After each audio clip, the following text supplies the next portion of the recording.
Okay, welcome back to Big Head Small Cap Investing, where we deploy the dual strategy of crossed fingers and lots of hope to generate superior returns. You might notice I have in my earphones. That's because I don't think anyone's ever going to watch this.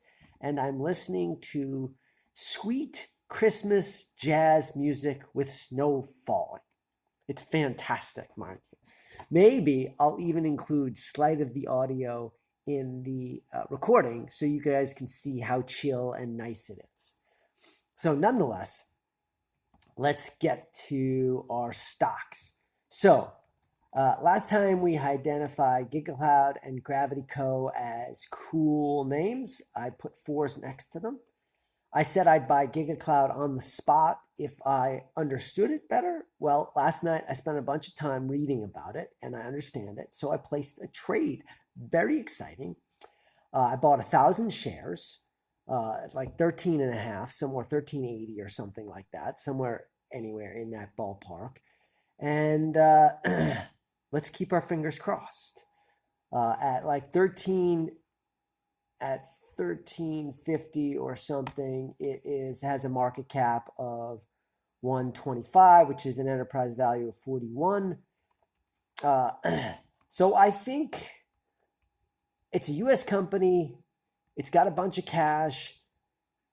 I mean, it's generating cash. Let's see how it does on this next quarter. But if it is anywhere close to profitable and generating this kind of cash, I think I'm going to buy more of it. I mean, I just think there's easy money here. But every time I think that, I lose money. I guess it was easy money for somebody else, just not me. So there you go. On Gravity, I put in a trade order at $70. I don't know why I do that.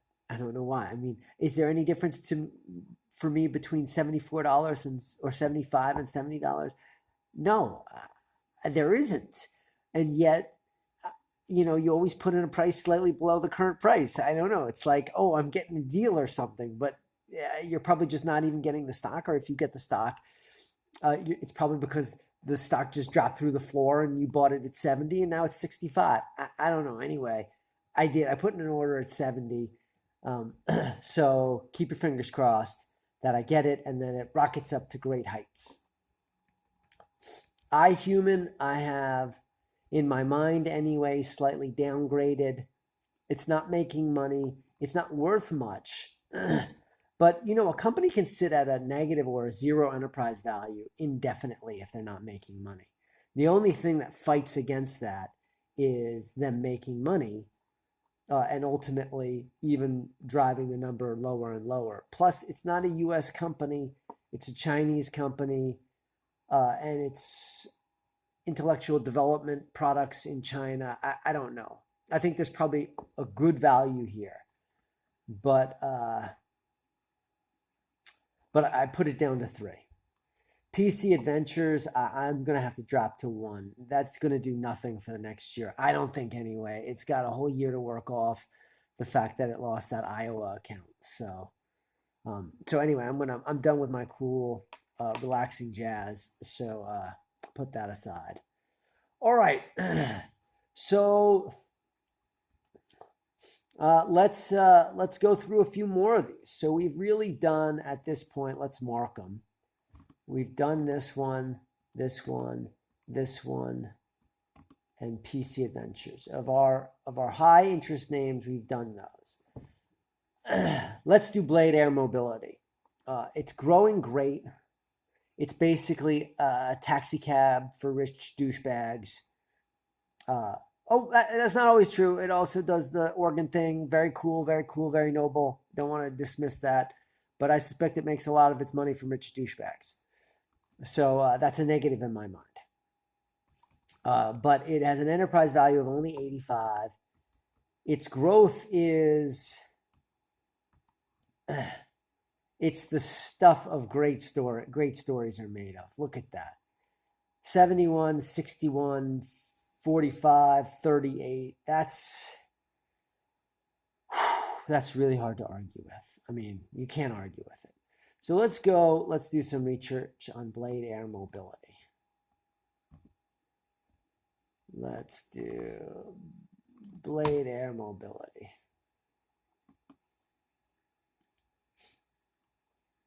Urban Air Mobility.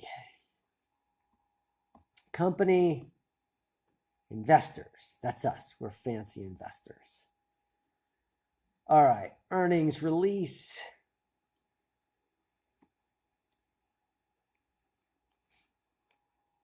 In September, net cash flow from operating activities was $2 million. That's positive free cash flow.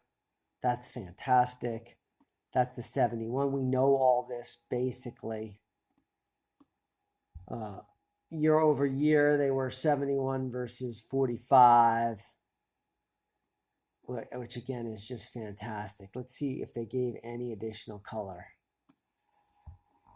Okay, continued progress on our strategic objectives, including implement an on-tarmac security screening for connections to commercial airlines at Nice International Airport in France.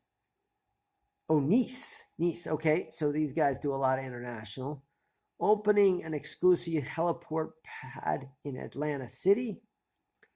Launching a new organ placement service for our medical customers.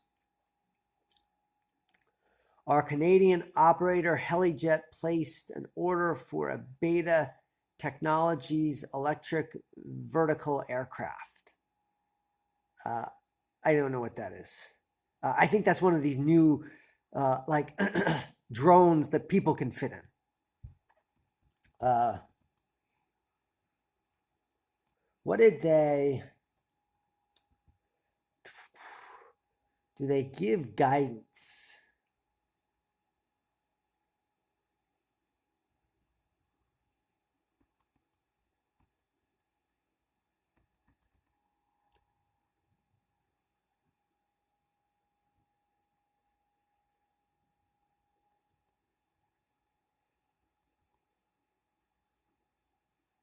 So the organ transplant increased from 56%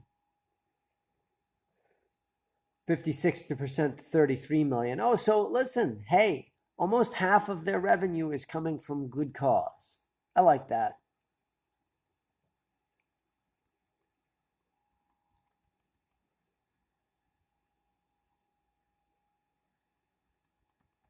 Okay, they don't seem to give guidance.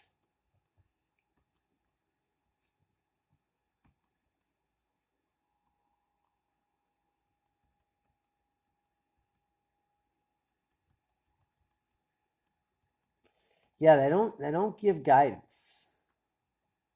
That's super annoying. Let's see recent press and interviews. That's not that recent. 2000. This is old. This could be called super duper old press. Huh, that's weird. That doesn't make me feel good. Recent press and interviews. Did I press something wrong? No, see, that's just bad juju. Somebody should be maintaining this website a little bit better. Okay, hold on back. We're back here. Events and videos. Upcoming events.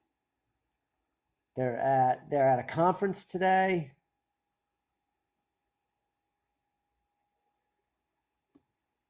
Third quarter financial results. Let's see if they recorded. Oh, they do have an audio. Ooh, let's listen to the audio.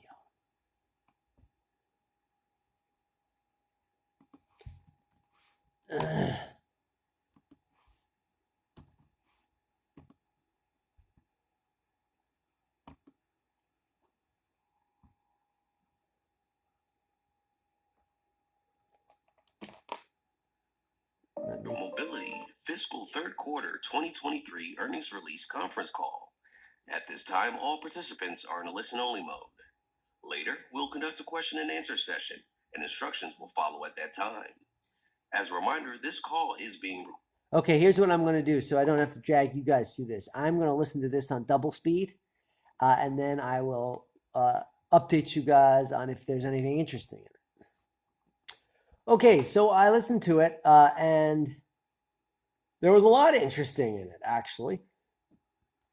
A lot that doesn't really fit kind of what I'm looking for. At the same point, honestly, they sold me on a lot of it too. I feel like if I had just seen the numbers, this is like the problem with investing. You get emotionally tied to something. If you just saw the numbers, what they're saying is high 40s for top line um, in Q4, which would be up from the high 30 from the 38 last last December, but way down from the 71, 61 they had in the preceding two quarters, and only slightly up from the January quarter. So it's not like if they, let's say they do 48. Had I seen this, I would not have been ecstatic about it. Like, the beauty of the story is this. It's just like, oh my gosh, every quarter it gets better. But that is not what they're guiding to. Um, that said, I really like the model. I like the idea. The cash is incredible. The enterprise value is virtually nothing, so there's not a ton of risk here. I think I'm going to buy this stock, but I'm not going to chase it. I'm sure it is down since this earnings call. Let's go to the Merrill and let's look at Blade. Let's look at the chart. I should have did a 1 year chart. All right, they had this call. So when did they have this call? November. Oh, no, I gotta go here. I'm getting lost. November. Oh, interesting. I guess the market liked the call. That surprises me. I don't love the call at all. But anyway, I like what they're doing. I like the idea. I think there's a lot of money to be made here, but like I said, I'm not going to chase it. Not going to chase it. So let's go ahead and leave this as a 3. Maybe even put an order in, but at below where it is now, like do the value shopping thing, like at $3. Okay, let's see. Let's figure out where we get to. I want to just insert a row here, and this, if this price 240 divided by 3. So it is like, and then insert, and that equates, and this times 2, or actually let's do like this. This minus this, and then that divided by that. So at $2.10, it's a 0 enterprise value. And they're losing money, so okay, but not a ton. And they are in fact growing. So, but it takes them. They have to get all the way up into the 70 millions before they start to make money. And right now they're in the high 40s. So they're not really there yet. So we can wait on this. For sure we can wait on this guy. But we'll leave it at a 3. Let's go and do profitable. They have no cash. Tiny. What is crexendo? What does crexendo say it does? Oh, this is AI. Oh, I love this one. I love all these. That's how they made it onto the list. Otherwise, I didn't put it on the list. But this is This is taking ChatGPT and I guess making it a call center for you. That's kind of what I get when I read a little bit about it. So let's go and try to find out more. First, let's see what Merrill is saying. How is Crexendo doing? Crexendo down today. Pretty steeply. That's not good. Let's see. Oh, days range. It was all over the place today alone. 52-week range. Still at the top end of the range. So, okay. Let's go grab some Crexendo love.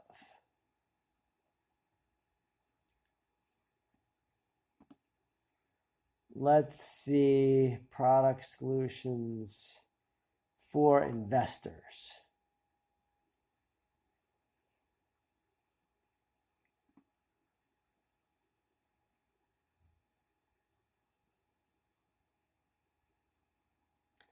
Okay, that's interesting. That's less about ChatGPT than I thought it was. That's more just cloud services.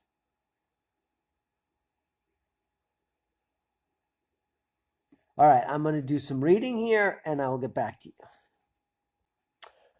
Okay, so I finished listening or listened to most of the relevant stuff. First of all, instead of crexendo, as I thought it was pronounced, it's actually the word crescendo. So anyway, that's just me. It is, listen, I've fairly been very upfront about my abilities and inabilities. So reading is not one of my strengths. Crescendo. Anyway, interesting call was in the earnings call was interesting. Much more competitive space than I would have thought for a company that sort of came out of nowhere, but also a very large space. So I don't know. I mean, I'm still, I would say, similar to Blade. No, not the same as Blade. The forward outlook is better in Crescendo. And it still very much fits the profile I'm looking for. Frankly, I may bump this thing up to a 4, but it's right on the border. It's certainly not one worth chasing. It's got a lot of challenges in front of itself in terms of competition, customer acquisition, but I like it. So kind of 3.5. I'll go with 4, but like I said, not going to chase it. All right, Daktronics. That's the billboards. This thing got shellacked with a bad earnings call. It wouldn't even qualify for my list if I were to start the list again after the earnings call. So I'm going to go down to a 1 on that. Forestar Group. Real estate. I just don't know about real estate. Like I told you guys, my sister is really smart in real estate. She does very, very well. But I don't know it, and it doesn't seem inherently scalable to me. You know what I mean? I mean, you go build a house, then you sell it, you make some money, great, but you got to go build another house. Sell to finished single family. I mean, that's important. Housing is important. Single family is great.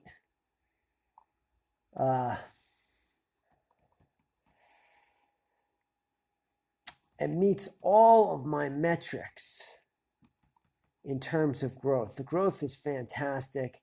It's profitable. Cash flow was up 50. I think it even pays a dividend. Let's just get into it. Forestar Group. Actually, let's go to the stock trading. Let's do 4.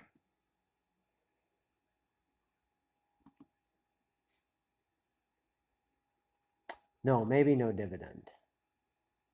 It doesn't look like there's a dividend. But let's look a little bit more deeply. Why is that popping up? I don't want that.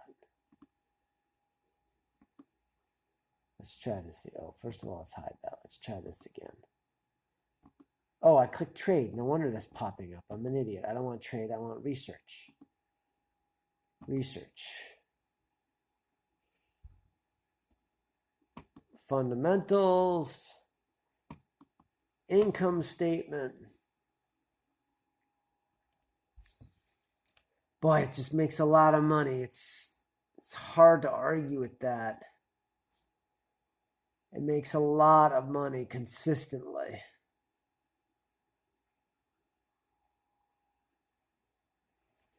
Let me look at the balance sheet. I want to look at the balance sheet a little bit more in depth because it's been making money. Cash should be going up. Cash is going up.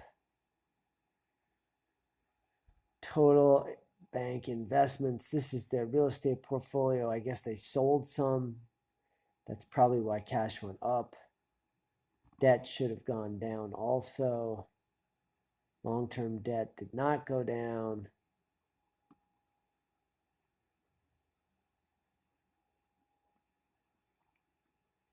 I don't know.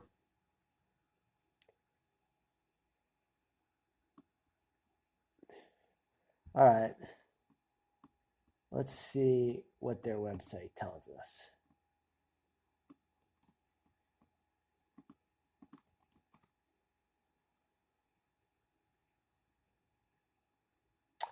Investors.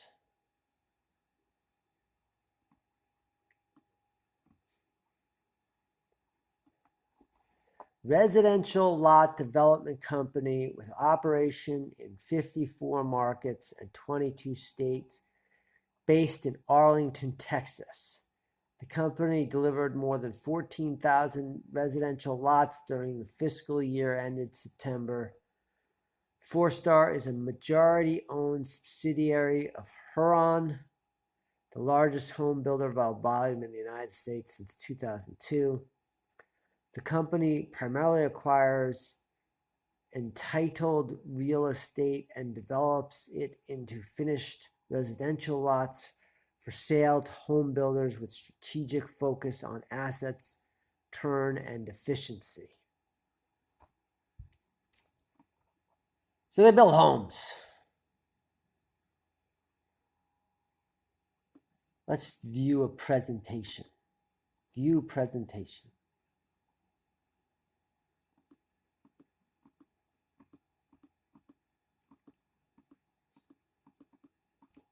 I don't care about any of this junk. Every company can make these presentations, and they all look fantastic. They all make you think the company is great. And because they all make you think the company is great, they're all useless. Except, all right, I'm going to listen to an earnings call, see if I can get forward guidance, and I'll start again in a little bit. All right, I finished that earnings call, at least the relevant part of it. So first of all, these guys aren't builders. They don't build homes. They prepare lots for other home builders to build on, which actually I think is a really smart model. I think that's probably why these guys have been so successful in a difficult time. And I don't know, I'm more encouraged, not less. Listening to the earnings call, I thought, yeah, these guys really know what they're doing. So I'm going to go ahead and give Forrester a 4. And that means we've done this, and this, and this. And I'm going to end it there. That's good for today. I'll keep going, but I won't video record. And I'll update you guys tomorrow. Talk to you later. Bye-bye.